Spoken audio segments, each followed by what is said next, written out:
know what was wrong. I had to find out what it was. And the first thing I wanted to have is no toxic cleaning products. Just because you have brain change doesn't mean you can't still do things. You may do it differently. You might need more time.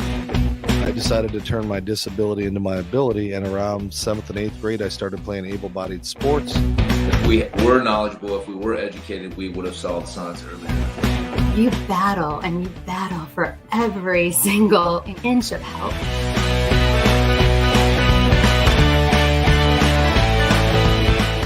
A New Perspective, hosted by Tim Sutton.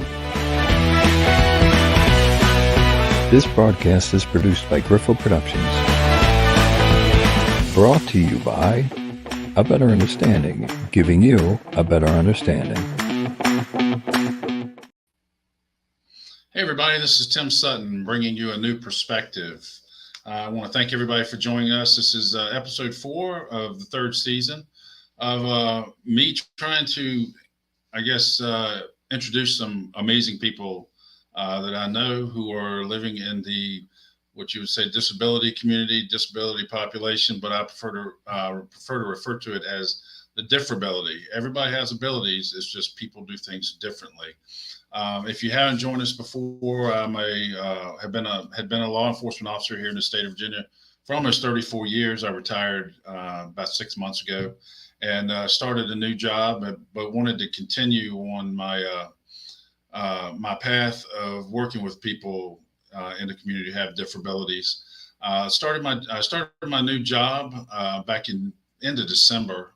And while I was a law enforcement officer, I did a lot of work with people dealing with autism, Alzheimer's, dementia, other intellectual disabilities. But I had the opportunity with my new job to go to Rochester, New York during the month of February, and was introduced to a very interesting and amazing person up there. And I had the opportunity to be on her podcast, Dionna Zupparo, and it's called A Stroke of Luck. And we're going to talk about her and her journey and how things kind of changed for her in her teenage years in school. And she ended up having a stroke, which we're going to talk about strokes and how common they are in the younger populations. But I just want to have her share her story and the things that she's dealing with, has dealt with, and her take on the things going on in her life. So I'd like to introduce everybody to Dionna. Hi. How are you? Hey, lady, how are you? I'm good. I'm doing just fine. Woo. I appreciate you coming to chat with me. And I told everybody, I got to meet you back in February when I was up in Rochester doing some training for my new job. I got to come on your podcast. And what I'd like for you to do is just share your journey. I know you had a stroke at an early age, and just tell us a little bit about that and how your whole world got changed and you've been adapting to it ever since.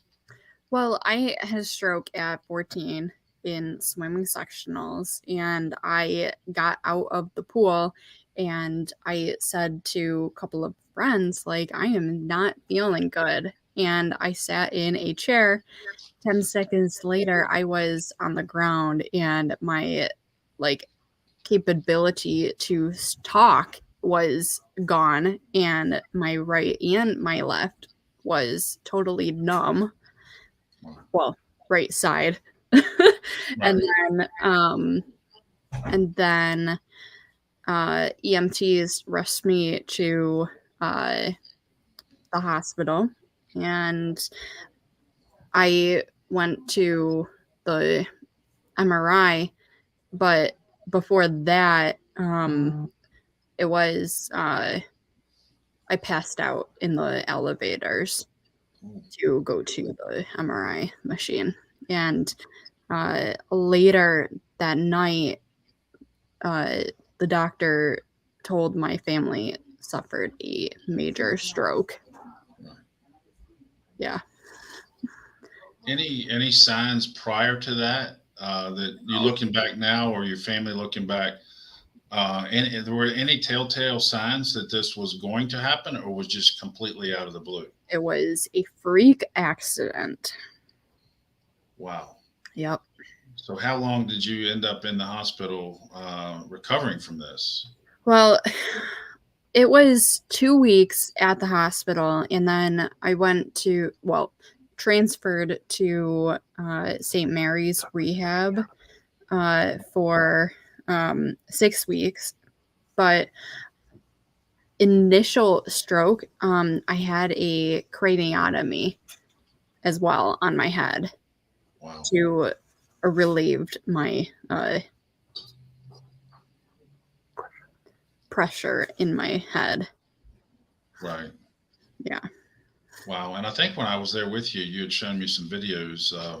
Can you explain kind of what happened with your brain? I know you showed some videos where parts of your brain were pretty much completely damaged. Yeah. It swelled so much, and having a craniotomy, having the skull in my stomach for 4 months.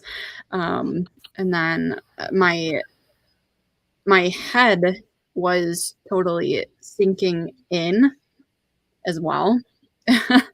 And then I had cut my hair off because obviously after my second surgery, it was having it bald. Right. Yeah. So you're saying that it's part of your skull they had to put into your stomach? Yep. Is that correct? Yep. So I guess so it would survive, and then they could, I guess, replace it eventually where it needed to be. Mm-hmm. Wow. Well, how long were you out of school, and before you were actually able to get out and about? And I know there was a lot of physical therapy and things like that, but what did that process entail? Well, after the rehab, I was going to outpatient for 10 months for every day going to outpatient. And then I went to school again, first day in 10th grade. And the people in school stared at me walking into school and walking to the hallways. But because having my a leg brace and cut my hair off, I mean, it was something different. It was something different than they've seen. Yeah. But that's also got to be very difficult for you, knowing everybody's looking at you, staring at you, even though they knew what had happened. It puts you in a tough place. Well, and I have aphasia as well, a loss of speech after a stroke. Right. As well.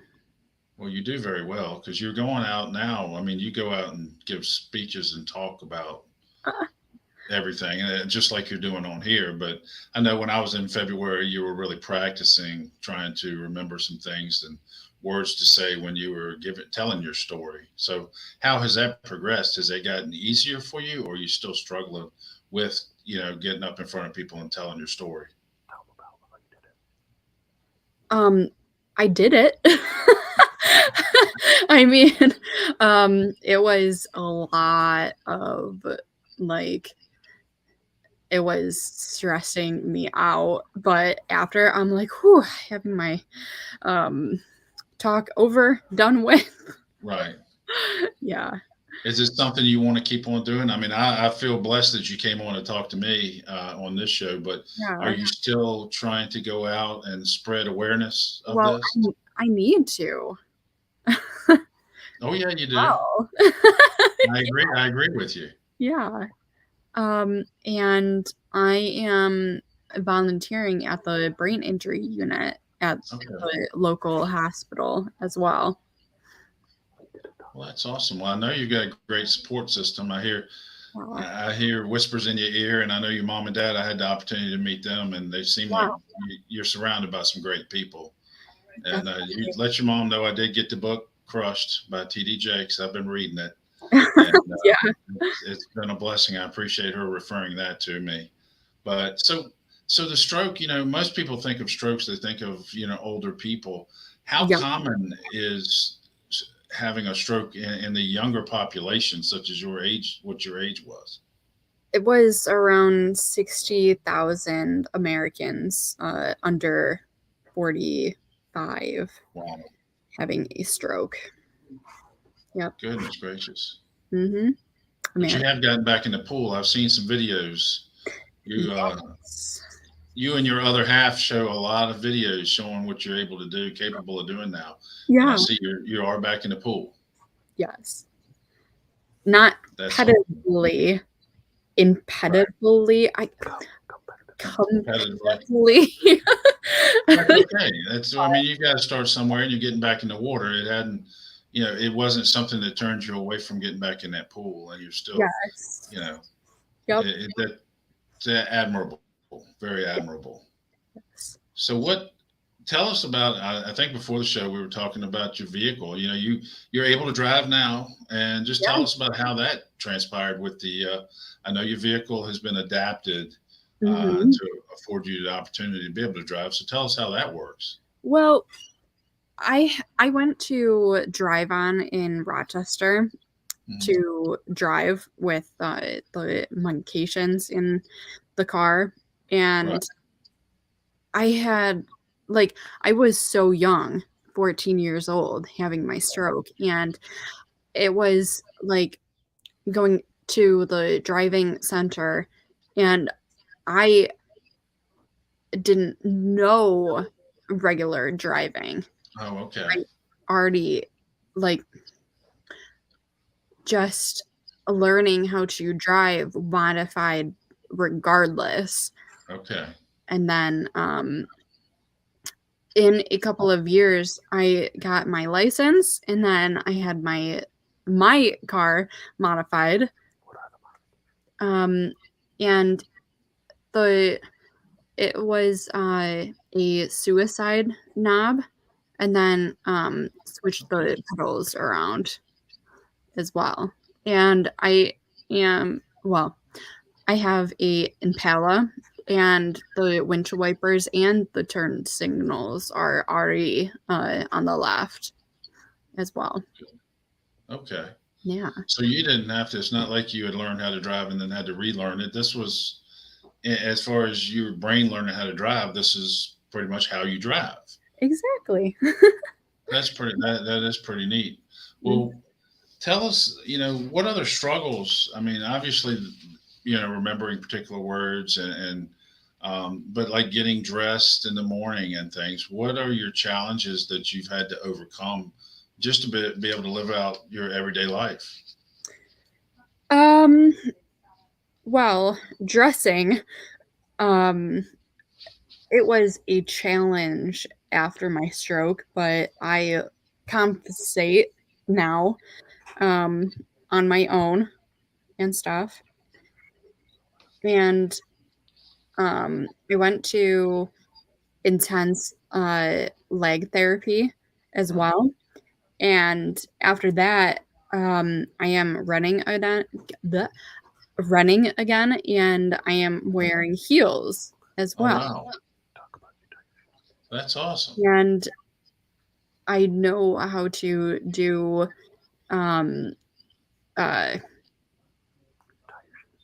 tie my shoes with one hand. Okay. Having my hair up with one hand. Wow. With earrings with one hand. Everything is one hand. Right. Yep. You're just having to learn how to do everything with that one hand. That's well, like I said, you've got great support. I mean, a lot of people, I could see them going through what you've gone through and just shutting down and I am fully independent now. Right. Well, I'm cooking on my own with one hand. Right. That's okay. I mean, I had a gentleman on A New Perspective last summer or last fall who was actually born with no legs and no hips, Dave Stevens, who actually played college football, college baseball, was a sports commentator for ESPN for 20 years. So it's amazing what people are able to accomplish, especially when you put your mind to it and you work and work and work. So yeah, you should be very proud of yourself for everything you've accomplished. Well, thank you.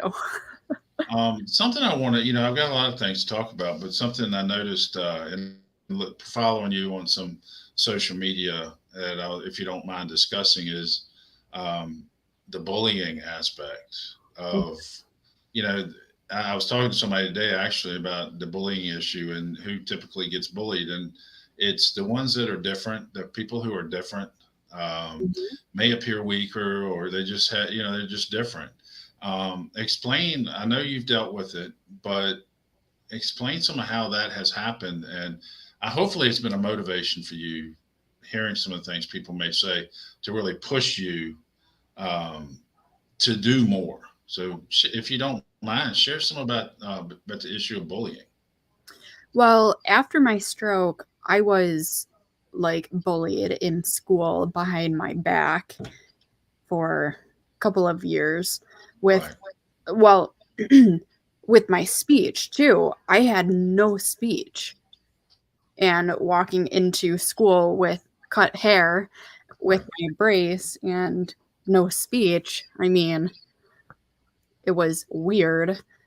And I was in my undergrad, and I was moving into a townhouse, and my friend, like at birth, we grew up together's best friend bullied me so much in the townhouse, and I'm like, what the heck?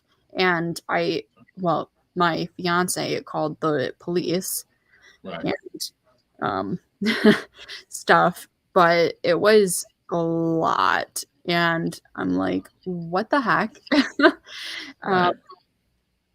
And it was really bad. Like, she threw like my stuff down the stairs. That's just, yeah.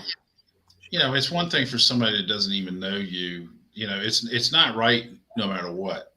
But it's one thing for somebody that doesn't know you, doesn't know anything about you, to act like an idiot like that. But to take somebody who you grew up with, and all of a sudden they're taking that mindset and they're starting to be a bully.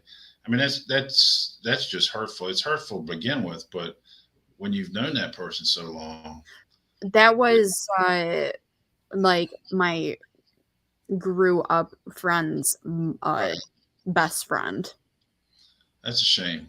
Nobody should ever have to deal with bullying, but much less somebody that you grew up with and knows everything about you, your best friends, and you have this happen, and then all of a sudden they turn on you. That's got to be crushing. Yeah, and it, like, she called me at my fiance's house, and she said, I know stroke survivors and you are not it. I'm like, oh, yeah? Okay. And she said, you are retarded multiple times. And retarded is not in my vocabulary anymore. It shouldn't be in anybody's. Exactly. It was. That's what for somebody. It just shows how uneducated they are, because when you talk about autism, you talk about Alzheimer's, dementia, and when I teach, I tell everybody, if you've met one person dealing with it, you've met one person. Every single person is different, and it's understanding that. Where there may be stroke survivors who don't have some of the issues you have, but it doesn't mean every stroke survivor is going to mirror the next and mirror the next. I'm so sorry you've had to deal with that, but you're obviously putting a positive spin on what you're dealing with. And I know Anthony, my producer here with Griffo Production, he's been made aware you've got a documentary that's about to come out on Saturday. Can you tell us about that and tell us how people can? We would like to promote that as much as possible, but how can people, find that and learn more about you and your journey? Well, it's a premiere in Rochester. And then after that, we are going to film festivals with it. Okay. And then after that, possibly on streaming platforms. Okay. Well, keep us up on that, because we would like to put that out there as well. Hey, hi. There's the other half. I just wanted to interject real quick. I'm yes. Tyler. Yes. I have a little more information on the documentary. Okay.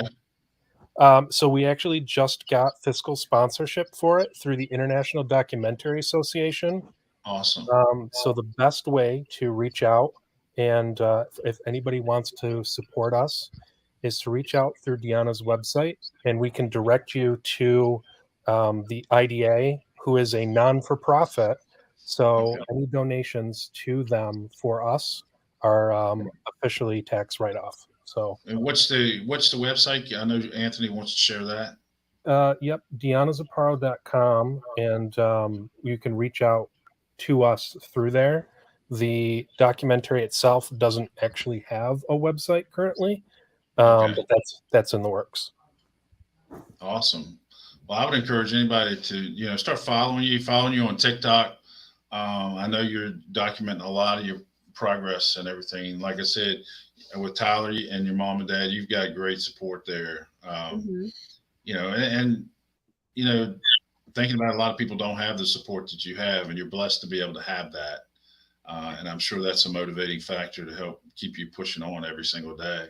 Mm-hmm. But, are there anything else you want to share about what you dealt with? I mean, thinking 14 years old. I mean, kids at 14 years old think they've got, they're invincible and they can do whatever they want. I know my kids were that way.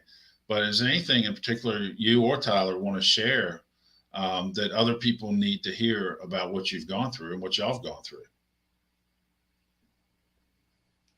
Just thinking. I mean, wow. Just keep pushing. Just keep pushing. Yeah, I mean, it is a lot of work, and keep fighting. Talk about advanced therapies. And then I went to intense speech and language therapy at university in Milwaukee 6 times. Actually, and it was intense, like 4 hours a day with homework for 3 weeks. And then I went to Tub Clinic in Alabama for everything as well, 5 times. And highly encourage having speech or OT or PT going to that program, and it is fantastic. Wow. Did you and Tyler know each other before all of this? Did you all grow up together? Nope. No. We met on a dating app. Oh, wow. Yep. And he's right beside you, helping you every step of the way too. Yes. You are blessed. Both of y'all are blessed, and I admire Tyler so much for everything he's doing, trying to help you get the information out about what you've dealt with. And you got a good one there to be proud of, and he should be proud of himself as well. So he can sit there. He's probably smiling ear to ear. I'm whispering in her ear things to remind her to talk about. Right, and that's part of what she's going through with them, the words and speech and stuff like that. But imagine, Dionna, where would you be without Tyler? Not have social media on TikTok, because Tyler knows how to do that. Right. And I am so proud. I am almost to 10,000 followers on TikToks. TikTok. Hopefully we can get you some more. I know. Hopefully we can get you some more. That's And brain injury survivors as well.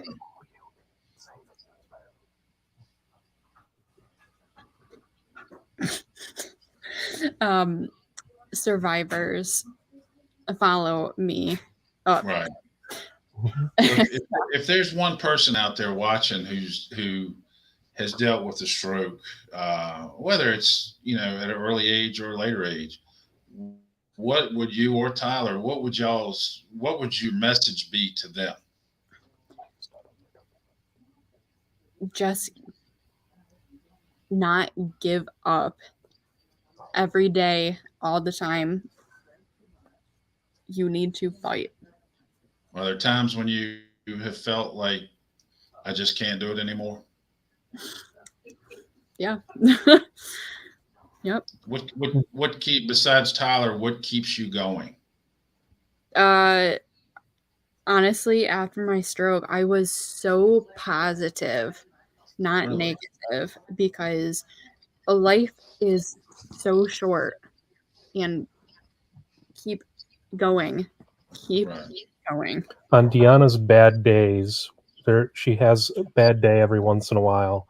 I tell her to stay positive because, somebody had to have a stroke. I like to think that there's an unfortunate tally of people that God says have to have strokes. Right. And he chose Deanna because she was strong enough to make it through and to have it happen to. Yep. Yeah, I mean, that's a perfect mindset to be in because, there are a lot of people that would have gone through what have gone through what you've gone through and just end up shutting down. And for you to stay positive, it amazes me that it happened to you and then you just stayed positive because none of us know until we're at that point.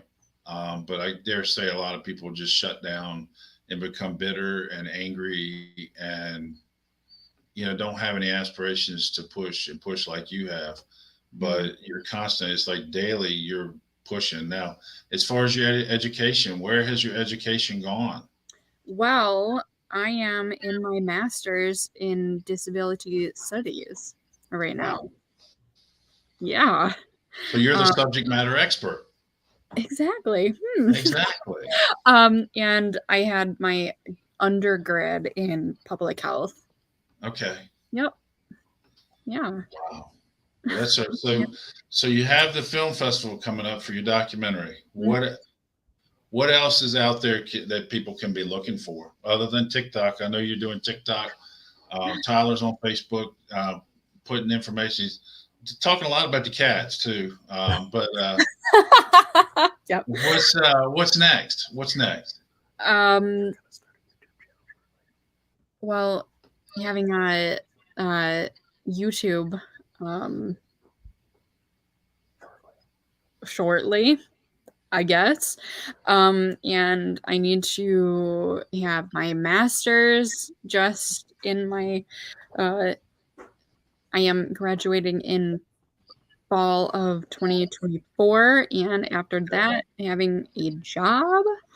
She won't be able to regurgitate it if I tell her, but she wants to go to TED Talks. She wants to travel and do all sorts of speaking engagements. Yes. Okay. As well. And she feels that there's a lot of things that need to be said. Yeah.